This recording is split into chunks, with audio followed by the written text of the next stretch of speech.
Netherlands, has ordered to the government to stop exporting the spare parts of the F-35 fighters to Israel in order to be sure that the International Court of Justice rule is being implemented.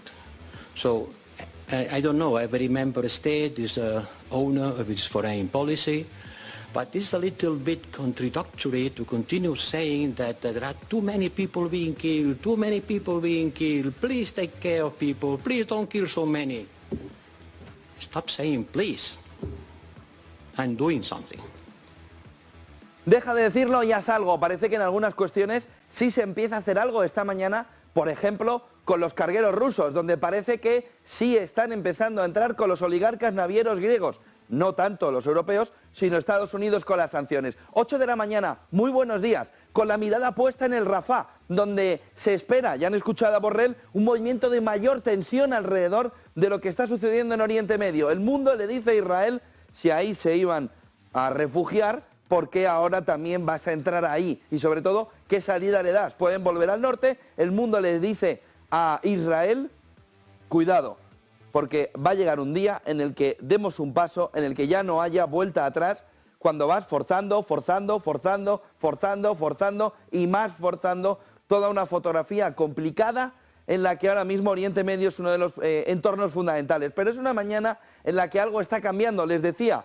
Todo parece indicar que los oligarcas navieros griegos ya notan la presión aquí, sobre todo de Estados Unidos por las sanciones. Hay distintos analistas que apuntan que mirando el comportamiento de los barcos sancionados hace apenas unos meses, estos han dejado de transportar petróleo ruso. Parece que se les está empezando a acabar el chollo a los oligarcas navieros griegos, alrededor de cómo han estado apoyando, sobre todo a Putin, en un contexto de impunidad internacional. Ahora se les está acabando, pero ha sido un cachondeo de prácticamente 2 años. En una mañana, 8 y 2 de la mañana, donde la conferencia de Múnich está diciendo que Rusia y China están dejando de ser el principal problema para la población internacional y que sigue siendo un problema importante, calibrando hacia el mundo más de Oriente Lejano y sobre todo para distintos problemas geopolíticos y entre ellos empieza a aparecer Donald Trump.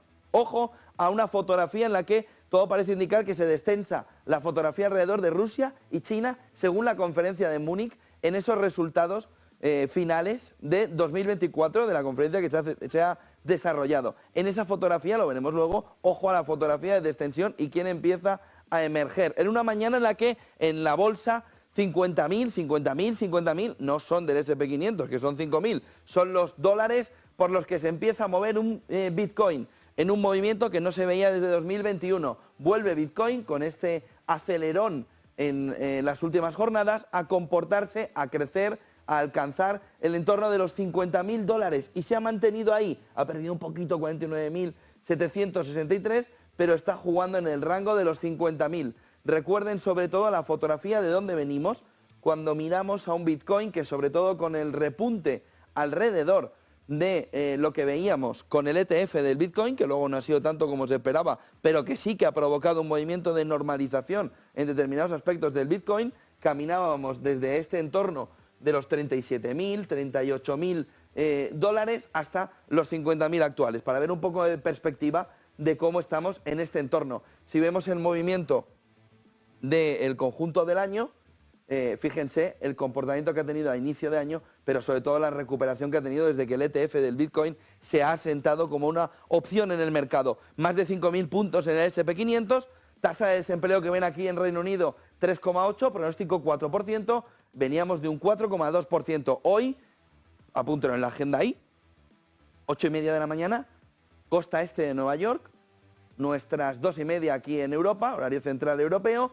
Vamos a conocer el dato de inflación en Estados Unidos. Fíjense porque hay cuestiones clave antes de entrarnos de lleno en las claves del día. La primera y fundamental, esta, CNBC, conferencia de Múnich. Se miraba con mucho detalle dónde estaba la preocupación de verdad geoeconómica, geopolítica, en un entorno como el actual. Dice CNBC con datos del informe, China y Rusia ya no son percibidos como las amenazas fundamentales para la seguridad, según el informe, la encuesta, todo lo que ha movido la conferencia de Múnich alrededor de cómo se percibe, sobre todo en Ciudadanos, lo que está sucediendo. Parece que hay una situación de mayor control de los riesgos en la relación con China, a la espera de Donald Trump, 60% de aranceles, luego hablaremos un poquito de qué significa y qué le puede suponer a Joe Biden en estos meses hasta noviembre, y a China y Rusia, donde también parece que empieza a eternizarse, ¿no? A quedarse ya el conflicto en una situación en la que parece controlado para la percepción de la Conferencia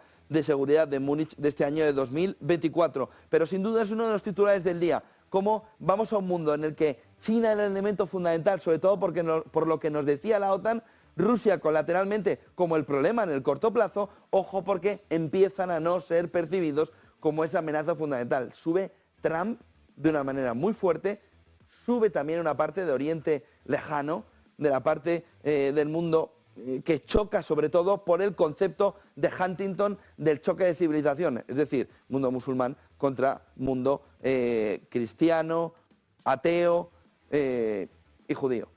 Ojo a la fotografía que empieza a verse en la conferencia de Múnich, donde los riesgos a medio plazo empiezan a ser diferentes. Hoy inflación, se espera que llegue al entorno del 2,9, 3. Sería un buen resultado, pero fíjense en este gráfico del Truflation cómo la inflación está ahora mismo por debajo incluso en datos